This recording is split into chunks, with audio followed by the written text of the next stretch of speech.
Hypoglycaemic में जो patient चले जाते हैं, इवन के डायबिटिक भी होते हैं, तो ये कंडीशन क्या है और इसको मैनेज किस तरह से कर सकते हैं? जो हाइपोग्लाइसीमिया है इसका मतलब होता है कि शुगर लेवल्स का नॉर्मल से कम हो जाना। अगर आप डायबिटीज़ की बात करें तो अमूमन हमने सुना होगा कि इनके शुगर लेवल्स अगर ड्रॉप कर जाएं तो ये ज़्यादा खतरे की बात है, ज़्यादा कॉम्प्लिकेशंस की बात है, क्योंकि ये शुगर लेवल्स पहले चेक करने हैं ताकि इस चीज़ का कंफर्म हो सके कि ये हाइपोग्लाइसीमिया है। Number 1 thing. नंबर 2 थिंग, तो आपने फ़ौरन उसको खाने को कुछ नहीं देना, आपने उसको पिलाना भी नहीं है, क्योंकि अगर आप पिलाएंगे, आपने करना ये है, अगर आपके घर में शहद है, हनी है, तो उसको आपने उनके अस्सलाम वालेकुम नाज़रीन, मैं डॉक्टर माडा, उम्मीद करते हैं आप सब खैरियत से होंगे। आप देख रहे हैं QAS हेल्थ। और नाज़रीन, आज जिस टॉपिक को हम डिस्कस करने जा रहे हैं वो है हाइपोग्लाइसीमिया, और कि शुगर की जो लेवल है वो लो क्यों हो जाता है बॉडी में, इस पर हम बात करेंगे। और हमारे साथ मौजूद हैं इस टॉपिक को डिस्कस करने के लिए डॉक्टर दानियाल शाहिद, जो कि इमरजेंसी फिजिशियन है और इंचार्ज हैं emergency department Farooq hospital DHA। तो डॉक्टर साहब, वेलकम करते हैं आपको show. Thank you so much for having me here. Alright, thank you. Doctor साहब, जिस तरह से हम देखते हैं कि डायबिटीज़ हमारे मुल्क में और इंटरनेशनली पाकिस्तान नंबर 1 पे कंसिडर किया जा रहा है, तो डायबिटीज़ के साथ साथ हम जैसे और भी बीमारियां उसको भी हम देखते हैं, तो थोड़ा सा ये बताएं कि हाइपोग्लाइसेमिक में जो पेशेंट चले जाते हैं, इवन के डायबिटिक भी होते हैं, तो ये कंडीशन क्या है और इसको मैनेज किस तरह से कर सकते हैं? जी, बहुत शुक्रिया, आपने इसको हाईलाइट किया है। एक्चुअली में जो हाइपोग्लाइसीमिया है इसका मतलब होता है कि शुगर लेवल्स का नॉर्मल से कम हो जाना। अगर आप डायबिटीज़ की बात करें तो अमूमन हमने सुना होगा कि इनके शुगर लेवल्स अक्सर हाई रहते हैं, जिसके लिए इनको मेडिकेशंस लेनी पड़ती हैं, जो कि टैबलेट फॉर्म में भी हो सकती हैं, इंसुलिन फॉर्म में भी हो सकती हैं। लेकिन इनके अंदर कई दफ़ा रिकरेंट हाइपोग्लाइसीमिक अटैक्स, यानी कि बार बार शुगर का लो हो जाना भी देखा जाता है, स्पेशली रात के वक्त।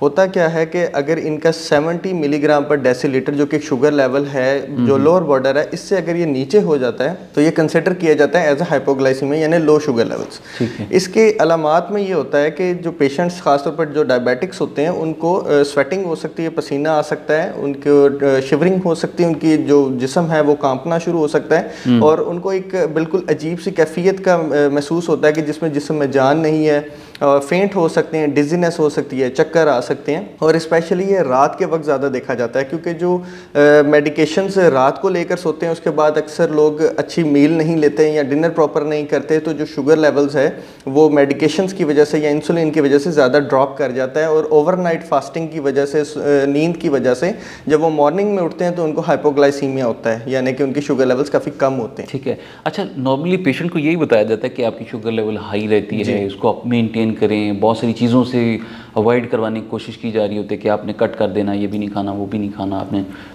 ग्लूकोज की मिकदार बहुत कम रखनी है।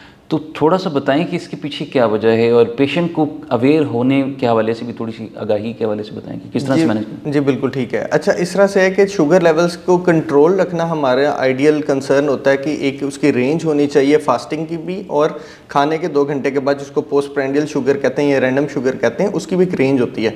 अगर वो उस रेंज से हाई हो जाती है तो हमें मेडिकेशंस देनी पड़ती हैं, या हम लाइफस्टाइल मॉडिफिकेशन करते हैं, कुछ डाइट के अंदर चेंजेस करते हैं। उसी तरीके से अगर वो शुगर लेवल्स अपनी ज़रूरत से ज़्यादा लो हो रही हैं, जैसे कि कुछ लोग हैं वो मेडिकेशंस भी ले रहे हैं, वो इंसुलिन भी लगा रहे हैं, और साथ ही साथ डाइट में भी इतनी मॉडिफिकेशन कर लेते हैं या प्रोलॉन्ग फास्टिंग कर लेते हैं कि उनके शुगर लेवल्स जो हैं वो ड्रॉप कर जाते हैं। ये मैं बताता चलूँ कि शुगर लेवल्स अगर ड्रॉप कर जाएँ तो ये ज़्यादा खतरे की बात है, ज़्यादा कॉम्प्लिकेशंस की बात है, क्योंकि ये एक्यूट इमरजेंसी बन जाती है उस पेशेंट के लिए। अच्छा, ये इमरजेंसी डिक्लेयर कर दिया जाता है एज कम्पेयर टू कि जब हम देखते हैं कि शुगर लेवल हाई हो जाता है। अच्छा, थोड़ी इसके नुकसानात क्या हैं, जो कि हम देखते हैं कि जब आपकी शुगर लेवल हाई होती है तो हमें ये कहा जाता है कि आपकी किडनी डैमेज हो सकती है, आपका लीवर डैमेज हो सकता है, या आपकी बॉडी फंक्शनिंग में और भी मसाइल आ सकते हैं। तो जब लो हो जाती है फिर क्या उसके नुकसानात हैं? जी बिल्कुल, देखिए, जो शुगर लेवल हाई है वो तो एक स्लो प्रोसेस है कि आपकी किडनी को डैमेज करेगा। इट नीड ईयर्स, वो सालों लगते हैं आपकी किडनी को डैमेज करने के लिए, हार्ट को डैमेज करने के लिए।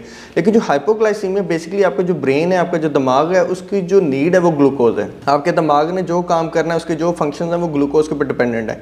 अगर एक्यूटली शॉर्टेज हो जाएगी ग्लूकोज की ब्लड के अंदर, या ब्लड शुगर लेवल्स ड्रॉप कर जाएंगे, तो दिमाग को जो शुगर लेवल्स रिक्वायर्ड हैं काम करने के लिए, बॉडी फंक्शंस को ठीक करने के लिए, वो नहीं होंगे। तो क्या होगा कि पेशेंट का रिस्क ऑफ फॉल, वो गिरने का खदशा हो सकता है। अगर वो उठता है उसको चक्कर आते हैं, पेशेंट को, ओल्ड एज पेशेंट है, ओल्ड एज खातून है, वो गिर सकती हैं, उनको हेड इंजरी हो सकती है, तो एक मज़ीद कॉम्प्लिकेशन हो सकती है। सेकंड थिंग कि जब वो जो उनका ब्रेन है उसको अगर प्रोलॉन्ग्ड शुगर की डेफिशिएंसी होगी तो उनकी यादाश्त के ऊपर भी असर आ सकता है, और इवन अगर ज़्यादा सिवियरिटी हो जाए तो उनकी डेथ भी हो सकती है। तो इस वजह से इसको हमने बिल्कुल भी लाइट नहीं लेना। हमने उनके ब्लड शुगर लेवल्स को बिल्कुल चेक करना है कि क्या वो रेंज में है, बिलो रेंज तो नहीं है, और क्या जो उनकी मेडिकेशंस हैं जो कि डॉक्टर ने प्रिस्क्राइब की हैं, क्या वो उनके लिए बहुत ज़्यादा एक्स्ट्रा ऑर्डिनरी तो नहीं, क्या उसकी पोटेंसी इतनी ज़्यादा तो नहीं, या उनकी जो डाइट है क्या वो इतनी कम तो नहीं कि इंसुलिन लगाने के बाद, जो कुछ लोग रात को इंसुलिन लगाते हैं उसके बाद डिनर बहुत थोड़ा कर लिया, आधी रोटी खा ली, या कई लोग स्किप कर देते हैं ये सोच के कि चलो मैं नहीं खाता, लेकिन उससे होता है क्या कि जब ब्लड शुगर लेवल्स ड्रॉप करते हैं ओवरनाइट तो सुबह के अंदर बहुत सारी कॉम्प्लिकेशन हमें देखने को मिलती हैं। ठीक है। अच्छा डॉक्टर साहब, ये तो चीज़ें हो गई, थोड़ा सा बताएं कि जब ये इमरजेंसी आप कह रहे हैं कि इसको डिक्लेयर कर दिया जाता है, तो इमरजेंसी में इस कंडीशन में घर पे रहते हुए इस कंडीशन को किस तरह से मैनेज किया जाए? बिल्कुल। अच्छा, जब हाइपोग्लाइसीमिया का सबसे पहले तो आपने चेक करना है, हमने ब्लड शुगर लेवल्स चेक करने हैं पेशेंट के घर में। ख़ास तौर पे आपके पास ग्लूकोमीटर होना लाजिम है। अगर आपके घर कोई भी डायबिटिक पेशेंट है, आपने उनके ब्लड शुगर लेवल्स पहले चेक करने हैं ताकि इस चीज़ का कंफर्म हो सके कि ये हाइपोग्लाइसीमिया है, नंबर 1 थिंग। नंबर 2 थिंग कि आपने उनको, क्योंकि पेशेंट इस वक्त अनकॉन्शियस स्टेट में होता है मोरली, कि वो पूरा होश में नहीं होता, वो अच्छे तरीके से स्वेलो नहीं कर पाता, तो आपने फ़ौरन उसको खाने को कुछ नहीं देना, आपने उसको पिलाना भी नहीं है, क्योंकि अगर आप पिलाएंगे या खिलाएंगे तो हो सकता है कि वो अपनी सांस वाली नाली में उसको लेके जा सकता है और वो मजीद एस्पिरेशन नमूनिया भी कर सकता है। ठीक। आपने करना ये है, अगर आपके घर में शहद है, हनी है, तो उसको आपने उनके मुंह के अंदर लगा देना है, क्योंकि वो लिक्विड फॉर्म में होगा, वो स्टिक कर जाएगा, वो सबलिंगुअली यानी कि जुबान के नीचे के जरिए से वो अंदर एब्जॉर्ब हो जाएगा और उनके blood sugar levels Aahista Aahista से इंक्रीज होने लग जाएंगे। इससे हमने उनको नमूनिया की खदशात से भी बचा लिया और उनके जो हाइपोग्लाइसीमिया है उसको भी बेहतर कर लिया। अगर शहद मौजूद नहीं है तो थोड़ा सा पानी लेना है, उसके अंदर चीनी को मिक्स करके उसको एक आपने शीरा टाइप आपने एक सिरप बना लेना है जो कि शुगरी सिरप होगा, और उसको भी इसी तरीके से आपने उनके मुंह के अंदर लगा देना ताकि वो थोड़ी सी उनकी शुगर लेवल्स बेहतर हो सके। अच्छा, ये तो घर पे मैनेज करने के तरीके हैं। हॉस्पिटल में अगर इमरजेंसी में लेके जाना चाह रहे हैं तो वो कहाँ, किस तरह से उसकी मैनेजमेंट? जी अच्छा, फर्स्ट एड तो जो आपको मैंने बता दिया कि आपने घर में शुगर सिरप लगा सकते हैं या हनी लगा सकते हैं, और उसके बाद भी आपने मेडिकल ट्रीटमेंट को ज़रूर सीख करना है, एमरजेंसी ज़रूर लेकर जाएँ, और वहाँ जाके डॉक्टर्स जो भी इमरजेंसी में होंगे दे नो द गाइडलाइंस, वो उनका आईवी लाइन पास करके शुगर लेवल्स की जो कुछ एक एम्प्यूल्स होते हैं 25% डेक्सट्रोज वाटर्स होते हैं, वो depending upon the how much is the hypoglycaemia, वो उनको ट्रांसफ्यूज किया जाता है। डेक्सट्रोज की जो ड्रिप है 5% 10% वो दी जा सकती है टू मीट द रेंज, उसको रेंज को मीट अप करने के लिए। और कोशिश करें कि जैसा ही हाइपोग्लाइसीमिया डायग्नोज हो, घर पे आपको लगे कि पेशेंट की शुगर लेवल हुआ है, फ़ौरन से पहले उनका शहद या सिरप लगा के उनको इमरजेंसी लेकर जाएं, क्योंकि ब्रेन को इतना ज़्यादा टाइम नहीं होता उसके पास कि वो लो ब्लड शुगर लेवल्स को कोप अप कर सके।